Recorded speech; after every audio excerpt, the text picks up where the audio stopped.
Welcome to the Fresno Football Club Match Day pregame show. This program is sponsored by Tioga Sequoia Brewing Company. Hello and welcome to Fresno FC Match Day, the Fox's official pregame show. I'm Nick King at Tioga Sequoia Brewing Company in downtown Fresno. Fox's been off for 11 days now, but returned to the pitch tonight, riding a season-high 3-game winning streak. Most recently, it was a 4-0 beatdown of one of the best in the West, Phoenix Rising FC. Foxes got a header from Christian Chaney in the first half. Then, after a red card would force Rising to play with only 10, the net got big. Los Zorros scored 3 times in less than 10 minutes in the second half. First, it was Pedro Ribeiro, then the magician Juan Pablo Caffa, and then Jamal Johnson scoring his team best 8th goal of the season. Here's a look now at the key moments.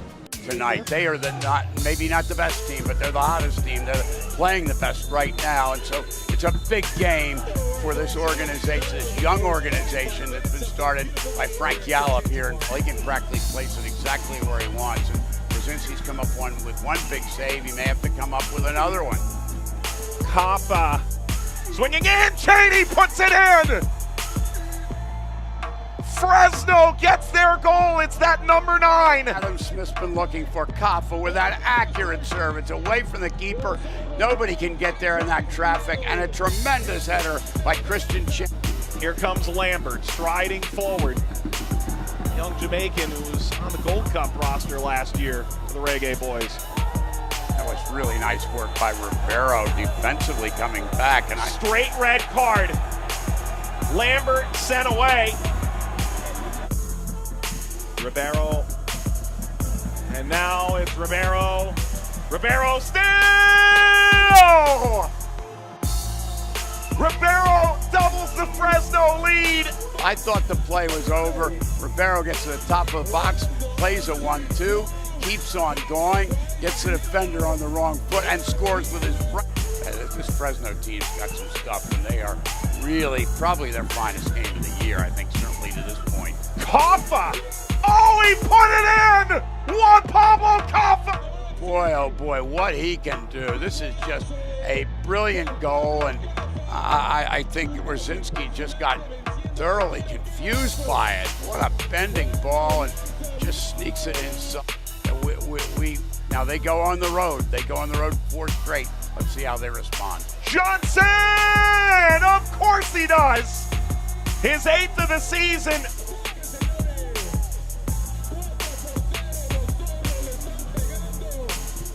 Look at the combination work up. But the number 10 was masterful tonight. Ribeiro holding midfield looked certainly the part. The fullbacks were on point this evening. It's really hard to say anybody was anything less. This is a yellow card. Challenge by Ellis Aiden. He's sent off. It's his 2nd yellow. It's a young franchise. Hard to underrate what tonight means. As Fresno up a man, able to pour a 3-goal avalanche in the second half, pull away and win it 4-0 and move into 7th place. Kyle Rainish back in goal for the Foxes. Didn't have to do a ton. Phoenix Rising, only 11 shots and just 3 of them on target.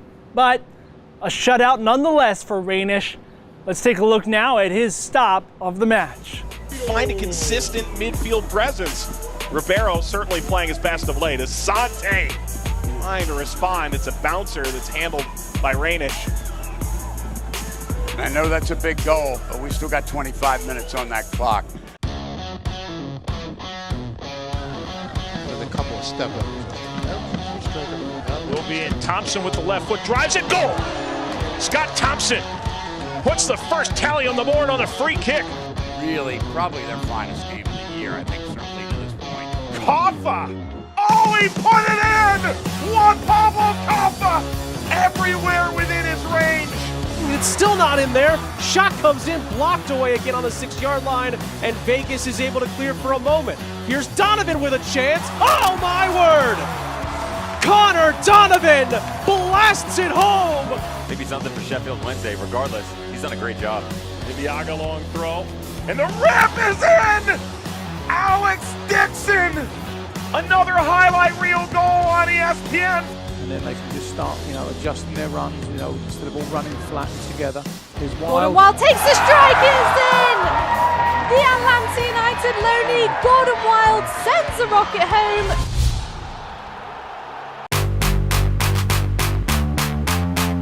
Sky Blue FC in the NWSL. Ball is headed and saved by Byers. Levels especially, as we see Osei. He is onside. Great job by Work, keeping the legs together. A shot, and Junior gets it saved by Work. Ellis Hayden, back heel, Romero, and the save by Wazinski. Good ball into the box, at the back post, Cooper with the big save. It's a great save there. Gets by Barnathan, will take the shot, tries to curl it towards the back post, parried away by Zendejas.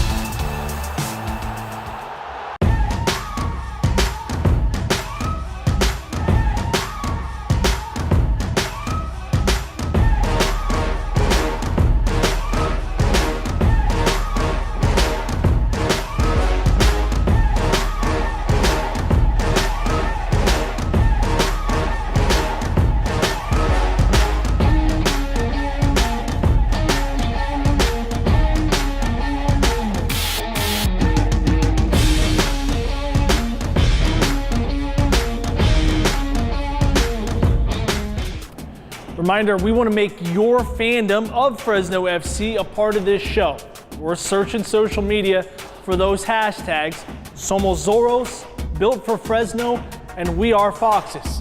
We're using these kinds of pictures and videos heading into each commercial break. The Fresno Football Club Match Day pregame show will be right back after these short messages.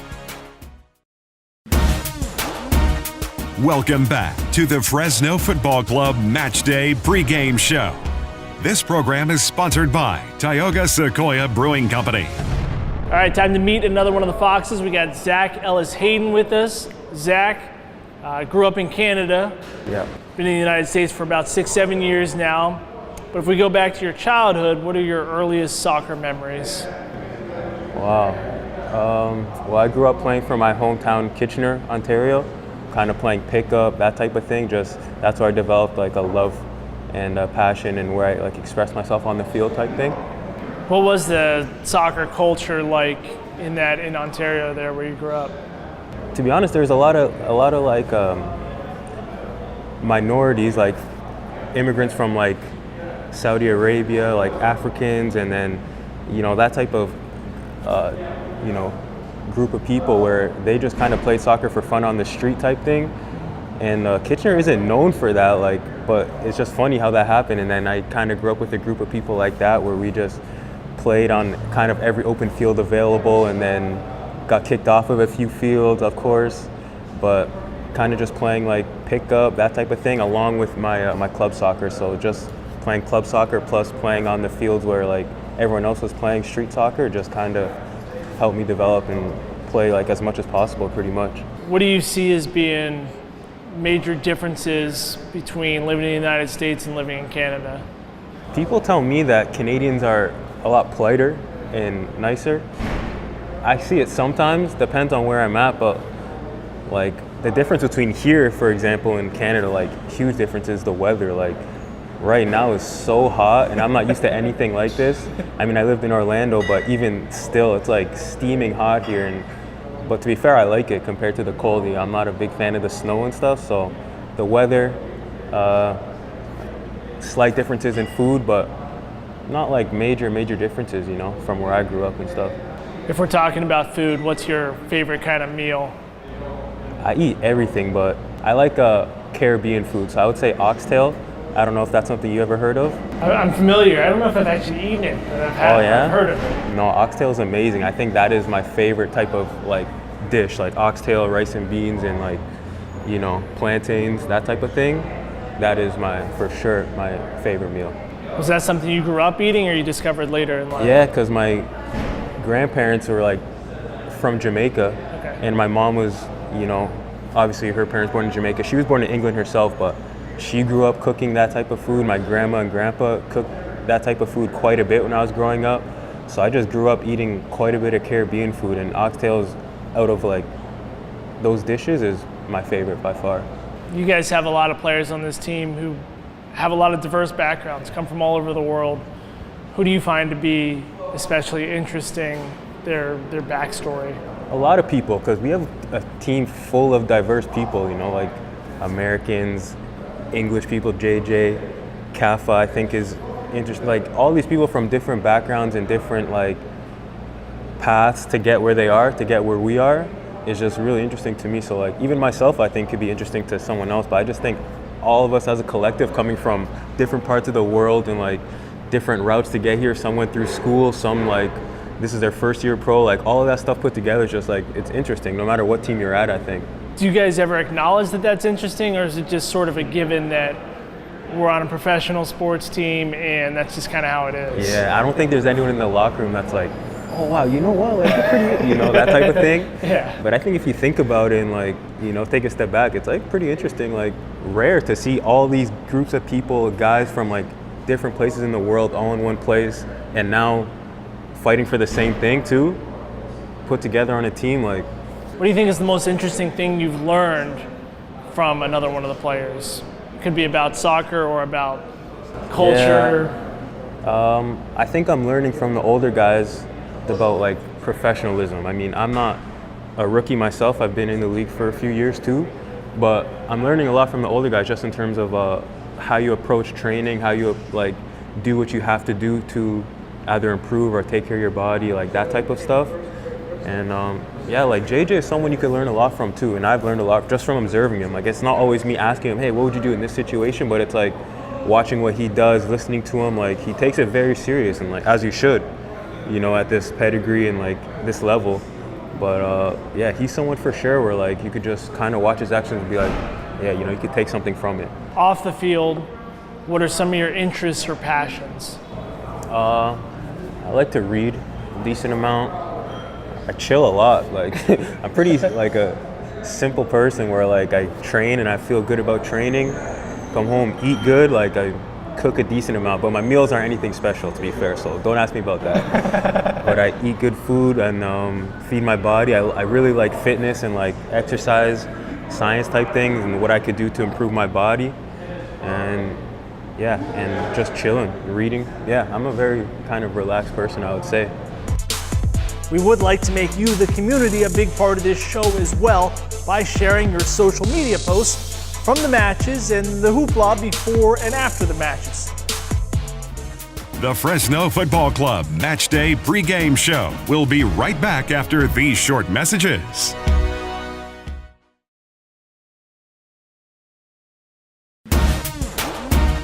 Welcome back to the Fresno Football Club Match Day pregame show. This program is sponsored by Tioga Sequoia Brewing Company. If you're part of the Fresno soccer community, you know the name Jaime Ramirez, longtime Fresno Pacific head coach and former Fresno Fuego head coach.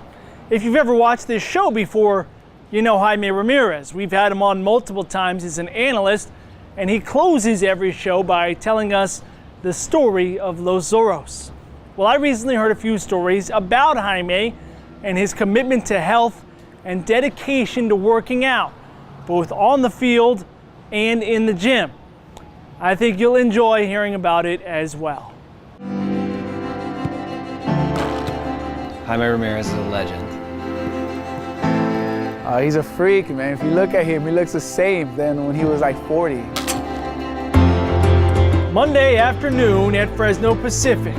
It's 100 degrees outside, and Jaime Ramirez is alone, running himself through drills like he's preparing to be the Sunbirds' leading goal scorer this fall. Except Ramirez is 61 years old, the head coach at FPU, who retired from playing a long time ago. I've always been inclined towards fitness ever since I grew up playing in the streets of Mexicali. It's always been part of my IMO. It's what I do. I just feel like I can't turn it off. Ramirez has been doing some version of this training session here on campus since 1977. First, as an outstanding player for then Fresno Pacific College, who held the program's career scoring record for almost 2 decades. Then, as an assistant coach for 9 seasons, and since 1991, the Sunbirds' head coach. For every one of those more than 40 years, if Ramirez's second home is the soccer field, his third home is the fitness center. I've been going to our weight room, since day one, when it was a little, 10 by 10 shack with a universal machine, and now it's called the fitness center. But before we just called it the weight room.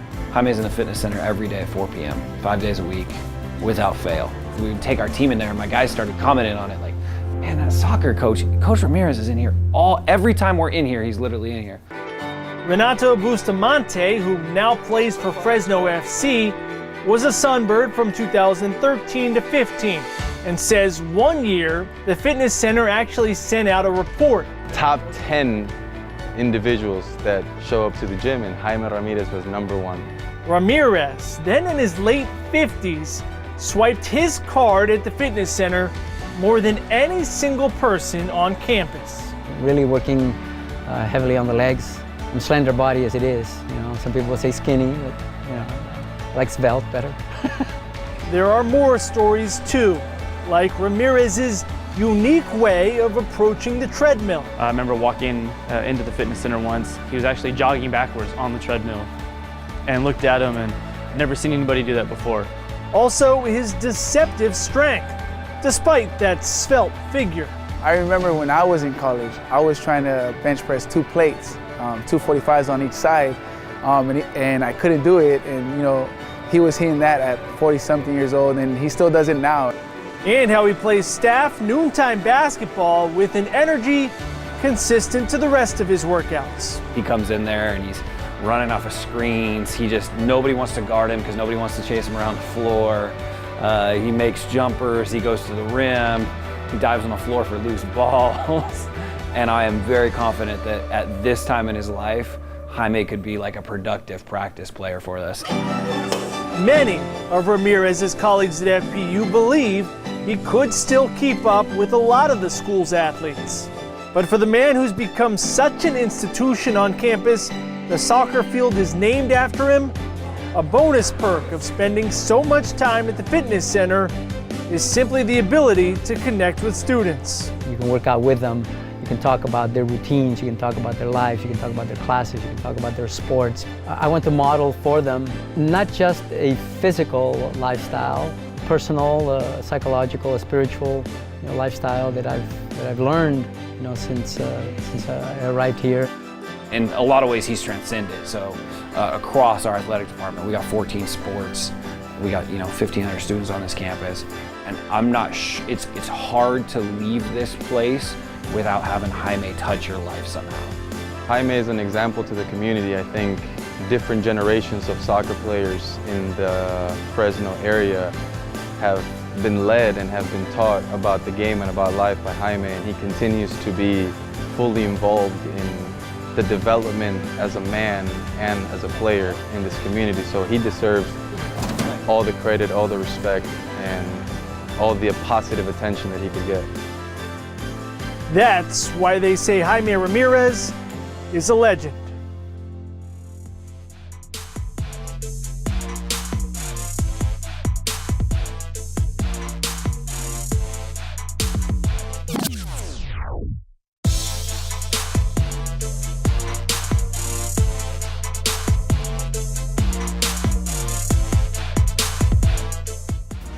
The Fresno Football Club Match Day pregame show will be right back after these short messages.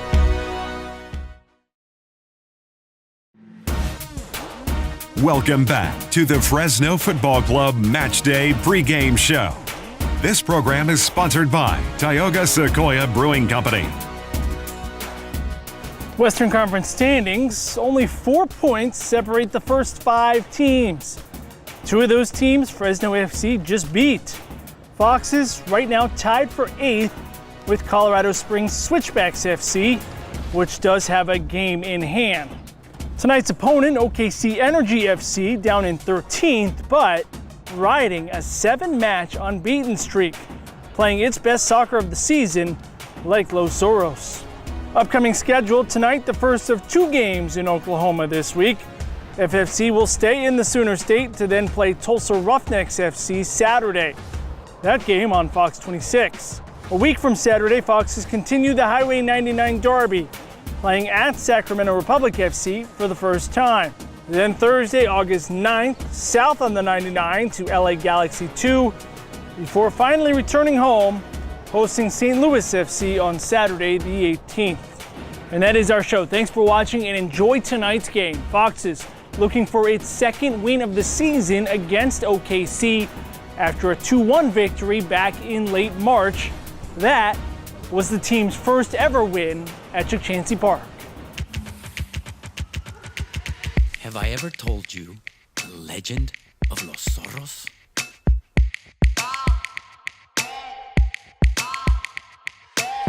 It is a legend, not of size or strength, of fury or fire, but one of speed, cunning, and of sheer will.